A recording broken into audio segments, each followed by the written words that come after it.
दोस्तों इस वीडियो के अंदर मैं आप सभी को कंप्लीट एडमिशन प्रोसेस के बारे में बताने वाला हूं 2027 का, जो आप सभी के लिए जानना और समझना बहुत ज्यादा इंपॉर्टेंट है।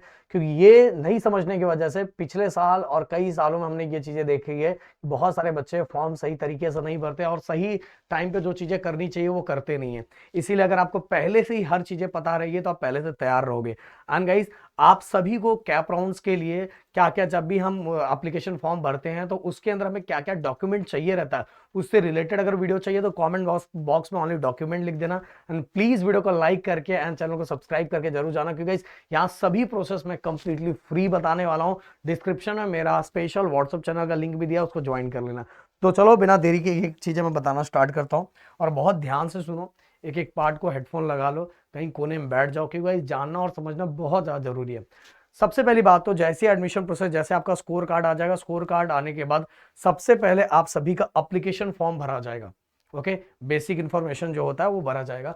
उसके बाद गाइस डॉक्यूमेंट का वेरिफिकेशन होगा। डॉक्यूमेंट का जो वेरिफिकेशन होता है वो ऑनलाइन ऑफलाइन दोनों में से जो भी मोड आप चूज करोगे उसमें होगा। वैसे गाइस मैं बताना चाहूंगा कि ये दोनों में जल्दबाजी मत करना। अच्छा खासा टाइम दिया जाता है और अच्छे खासे टाइम में हमें हर साल हम लोग अच्छा एक वीडियो बना के देते हैं और वो वीडियो को देख के अपने सभी स्टूडेंट्स फॉर्म को फिलअप करते हैं। क्योंकि गाइस बिना मतलब जिसको पता नहीं है कुछ भी, उसका देख के वीडियो आपका बहुत बार गड़बड़ हो जाता है और इस बार ये गड़बड़ बिल्कुल मत करना। मैं रिक्वेस्ट करना चाहूंगा। हमें कई साल हो गए ये चीजें बच्चों को समझाते हुए बताते हुए, हमें पता है कि कैसे कैसे क्या आगे बढ़ना है। एंड अगर कम परसेंटाइल भी है तो कैसे कॉलेज हमें मिलेगा। और एक और सच है, पहले बता देना चाहूंगा कि देखो परसेंटाइल जो है वो परसेंटाइल पे आपको अपने अकॉर्डिंग अच्छा कॉलेज ढूंढना है। ये नहीं कि 45 परसेंटाइल पे आपको 90 परसेंटाइल वाला कॉलेज मिल जाएगा। ये अगर आपको कोई बोल रहा है तो सिंपल सी बात है, उल्लू बना रहा है। Okay, document verification online offline mode में होता है। इसके बाद गया गाइस, जैसे डॉक्यूमेंट वेरिफिकेशन हो गया तो सबसे पहले आता है हमारा provisional merit list. Provisional merit list के अंदर आपको मतलब एक मौका दिया जाता है कि भाई आप सभी अपनी चीजों को चेक कर लो, जो जो आपने इंफॉर्मेशन दिया था, या तो जो आपका रैंक डिसाइड होगा कैटेगरी वाइज सब कुछ वाइज, तो वो एक मेरिट लिस्ट आता है, पर वो प्रोविजनल होता है। उसमें आपको मौका दिया जाता है, अगर आप कुछ चेंज करना चाहते हो या कुछ आपका अपलोड करना बाकी रह गया तो सभी चीजों का मौका उसमें मिलता है। प्रोविजनल मेरिट लिस्ट के बाद आपको 3 दिन का मौका मिलेगा और वो 3 दिनों के अंदर अगर कुछ भी लग रहा है तो ग्रीवेंसेस अप्लाई करके आप चीजों को सही कर सकते हो। बट गई जैसे फाइनल मेरिट लिस्ट आ गया तो फाइनल मेरिट लिस्ट में जो भी रैंक होगा, आपका कैटेगरी वाइज जनरल में हो, अगर कास्ट में हो तो उस वाइज सभी चीजें आता है। आपका home university wise, okay, home university wise ऐसे सब रैंक आता है। उसका भी एक स्पेशल वीडियो मैं आपको बना के बताऊंगा जिससे आपको चीजें समझ में आएगी। तो वो अगर फाइनल मेरिट लिस्ट में जो चीजें डन होगी उसके बाद आप चाह के भी चेंज नहीं कर सकते। अगर आपको लगे कि नहीं यार गड़बड़ हो गया, तो पहले मैंने ध्यान नहीं दिया था, तो उसके बाद कुछ नहीं हो सकता। इसलिए जैसे ही प्रोविजनल मेरिट लिस्ट आता है उसके बाद भी हम एक स्पेशल वीडियो बनाते हैं, उसमें हम समझाते हैं कि बच्चों को किन किन चीजों पे ज्यादा ध्यान रखना चाहिए। अब चलते हैं, फाइनल मेरिट लिस्ट आ गया, इसके बाद आपका कुछ भी इंफॉर्मेशन चेंज नहीं हो सकता। जो रैंक मिला है उसी के बेसिस पे अब एडमिशन प्रोसेस आगे कंटिन्यू रहेगा। तो सबसे पहले कैप राउंड 1 स्टार्ट होता है और कैप राउंड 1 के अंदर गाइस आपको ऑप्शन फॉर्म भरना रहता है, कॉलेज फिलअप करना रहता है। अप टू 300 कॉलेजेस आप फिलअप कर सकते हो, पर मैं हमेशा बच्चों को बोलता हूं कि भाई इतने कॉलेज फिलअप करो। अगर मान लो आपका 70 परसेंटाइल है तो 70 परसेंटाइल को पिछले 2 सालों में एनालाइज करो कि ऐसे क्या। और गाइस ऑलरेडी लिस्ट साइट पे है, सब चीजें साइट पे है, गूगल पे है, सब जगह। आपको बिना मतलब इधर उधर कुछ भागने दौड़ने की बिल्कुल जरूरत ही नहीं है। अगर 70 परसेंटाइल है तो 5 परसेंटाइल ज्यादा वाला कॉलेज और 5 परसेंटाइल कम वाला कॉलेज, ओके, अपने अकॉर्डिंग। और वैसे 3-4 मुद्दों पे और ध्यान दिया जाता है, कितना डिस्टेंस है, फैकल्टी क्या, कितना पुराना कॉलेज है, ये सभी। उससे जब मैं आप नजदीक आऊंगा तो मैं बताऊंगा कि कॉलेज सिलेक्शन करने के टाइम में किन किन बातों पर ध्यान रखना चाहिए।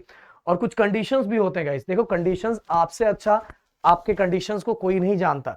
इसीलिए गाइस अगर आप खुद से ये सिलेक्शन करोगे तो आपके लिए बेटर कॉलेज आप मिलने में, हाँ, कुछ जो रूल्स है वो एक बार समझ लो। वो रूल समझने के बाद एक प्रॉपर फॉर्म में अगर चीजों को क्रिएट करो और कैसे कैसे कहां कहां से मिलेगा वो सब चीजें बताने के लिए मैं रेडी हूँ और बहुत सारी चीजों में हेल्प करने के लिए रेडी हूँ। बट गाइस अपने कंडीशंस को आप अच्छे से जानते हो, उन कंडीशंस वाइज आपको कॉलेज का सिलेक्शन करना चाहिए और अपने परसेंटाइल के अकॉर्डिंग, 5 परसेंटाइल ज्यादा 5 परसेंटाइल कम, इसी के अकॉर्डिंग आपको कॉलेज लिस्ट बनाना चाहिए। और मैं बोलूंगा देखो 25 to 30 कॉलेज ही फिलअप करो, पर ऐसा कॉलेज फिलअप करो कि आपको वो चीजें मिल जाए, समझ में मिल जाए। ऐसा नहीं किसी का सुन के कुछ भी कॉलेज डाल दिया। अब इसके बाद गाइस कैप राउंड 1 में आपको ऑप्शन फॉर्म फिलअप करना रहता है। अब गाइस यहाँ एक और रूल है, जो पिछले साल रूल चेंज हुआ है। यहाँ जो ऑप्शन फॉर्म होगा बताना चाहूंगा, या पिछले साल इसके पहले रूल अलग था, बट पिछले साल से टोटल 3 के जगह पे 4 कैप राउंड कर दिया, और 4 कैप राउंड के बाद भी उन्होंने 136 का रूल ला दिया है। अब सर ये 136 क्या है, मैं बताना चाहूंगा। पहली बार जब आप ध्यान से सुनना ये चीजें, एक बार मैं ये स्क्रीन इसको ये कर दूं, ये चीजों को ध्यान से सुनना। जब पहला आप ऑप्शन फॉर्म फिलअप करोगे, पहला ऑप्शन फॉर्म जब फिलअप करोगे, इसके बाद जब कैप राउंड 1 के थ्रू अलॉटमेंट आएगा, तो उसके अंदर गाइस आपने फर्स्ट नंबर पे जो कॉलेज रखा होगा, 136 रूल बता रहा हूं, जो फर्स्ट नंबर पे जो कॉलेज रखोगे, अगर वो कॉलेज आपको मिल जाता है तो भाई वो ऑटो फ्रीज हो जाएगा। ऑटो फ्रीज का मतलब ये होता है कि उसके अलावा भाई अगर आप वो कॉलेज, आपको कॉलेज वो लेना ही पड़ेगा। पहले ऑनलाइन मोड में आपको क्या करना पड़ता है, सीट रिजर्व करना, कंफर्म करना पड़ता है। 1000 के आसपास अमाउंट कुछ रहता था, अभी इस बार जो होगा तो अपडेट अपने को मिलेगा, तो 1000 के आसपास अमाउंट रहता है, लेके सीट को रिजर्व करना है। इसके बाद गाइस ऑफलाइन मोड में अपने डॉक्यूमेंट को सबमिट करके अपने एडमिशन को कंफर्म करना पड़ेगा। बट फर्स्ट नंबर वाला अपने आप ऑटो फ्रीज हो जाता है, आपको करना ही पड़ेगा। अगर नहीं करोगे तो नेक्स्ट राउंड के लिए बाहर हो जाओगे। समझ में आ रही है? ये कंपलसरी है पहले कैप राउंड 1 के लिए, और जो नया रूल है वो मैं आपको बता रहा हूं। इसके बाद गाइस अगर फर्स्ट नंबर वाला कॉलेज, इसीलिए हमेशा फर्स्ट नंबर पे पहले राउंड के लिए, ओके ध्यान से सुनना, पहले राउंड के लिए फर्स्ट नंबर पे इतना बड़ा कॉलेज रख दिया जाता है, इतना बड़ा कॉलेज रख दिया जाता है कि वो अपने पहुंच से दूर ही रहे। अगर मिल गया तो भाई लक, इसलिए बहुत बड़ा कॉलेज रख दिया जाता है।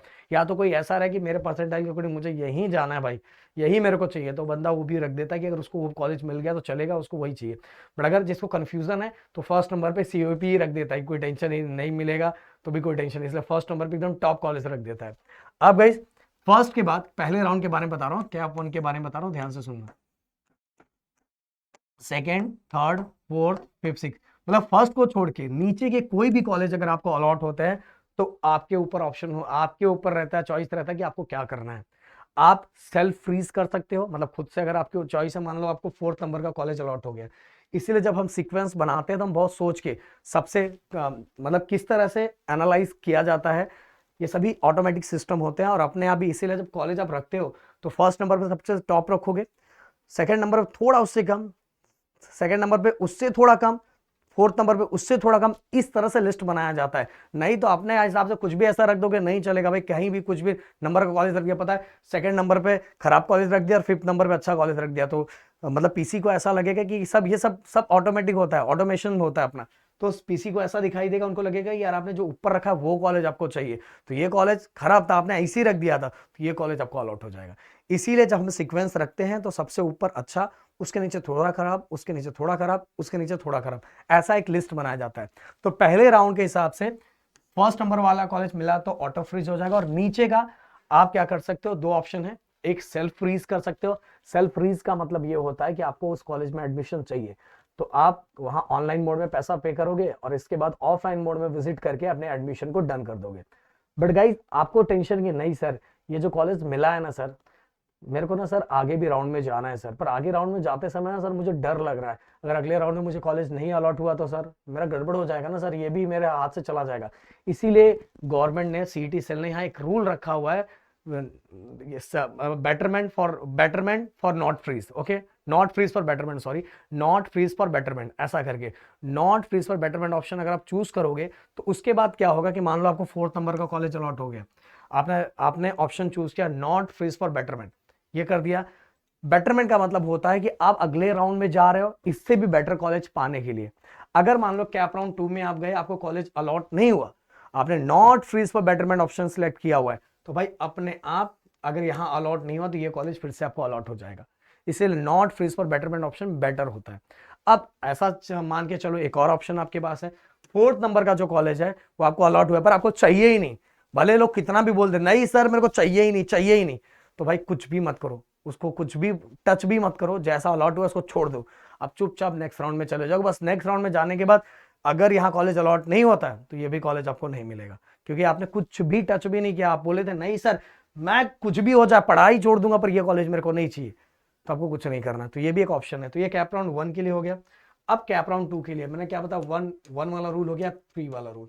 कैप 2 के लिए क्या रूल है कि आपने जो प्रेफरेंस लिस्ट बनाया 1 2 3 4 5 6, तो स्टार्टिंग के 3, अगर स्टार्टिंग के 3 नंबर पे जो आपने फर्स्ट सेकंड थर्ड नंबर पे जो भी कॉलेज रखा है अपने लिस्ट के अकॉर्डिंग, ऑप्शन फॉर्म है सेकंड ओके, पहला हो गया। मैं यहाँ थोड़ा फिर से बता दूं आपको जिससे आपको समझे। ये देखो, पहला राउंड हुआ, आपने ऑप्शन फॉर्म भरा, ऑप्शन फॉर्म के बाद अलॉटमेंट लेटर आता है, उस अलॉटमेंट लेटर में मैंने उसका रूल बता दिया। इसके बाद गाइस आपके पास ऑप्शन होता है नॉट फ्रीज और betterment, freeze, auto freeze. Auto freeze अपने आप हो जाता है, मैंने बताया जो फर्स्ट नंबर वाला। फ्रीज आप खुद से करते हो। फ्रीज का मतलब होता है आपको वही कॉलेज चाहिए, आपको आगे आगे जाना नहीं है, बस वही कॉलेज करके एडमिशन डन करना है। बेटरमेंट मतलब होता है कि आगे आपको जाना है पर आपको डर भी है कि ये कॉलेज ना चला जाए, इसलिए नॉट फ्रीज फॉर बेटरमेंट करते हैं। इसके बाद गई अगला, इसके पहले मैं आगे थोड़ा आ जाऊं फिर मैं आपको बताता हूँ। फिर इसके बाद कैप राउंड 2। कैप राउंड 2 के अंदर फिर से ऑप्शन फॉर्म आता है। अब ऑप्शन फॉर्म जब आता है तो मैंने क्या बताया, 1 2 3 4 5 6। तो स्टार्टिंग के इस अब सेकेंड राउंड के अंदर स्टार्टिंग के 3 कॉलेज में से अगर आपका आ जाता है तो वो ऑटो फ्रीज हो जाएगा। क्या हो जाएगा, ऑटो फ्रीज हो जाएगा। उसमें आपको एडमिशन लेना पड़ेगा। आज से 2 साल पहले ऐसा नहीं होता था। 2 साल पहले 3 ही राउंड थे एंड तीनों राउंड के अंदर फर्स्ट नंबर का कॉलेज जो रहता था अगर वो लगा तो ऑटो फ्रीज होता था। बट रूल चेंज हो गया है। अब सेकेंड राउंड के अंदर फर्स्ट सेकेंड थर्ड पे आपने कुछ भी रख दिया तो भाई अगर वो उसमें से कोई अलॉटमेंट हो गया तो आपको लेना ही पड़ेगा, नहीं तो नेक्स्ट राउंड के लिए बाहर हो जाओगे। समझ में, ये बात याद रखना। हाँ, one second first second third पे एकदम टॉप का भारी का कॉलेज रख दो और नीचे अपने पास लिस्ट है ना लगाने का, क्या ही टेंशन है।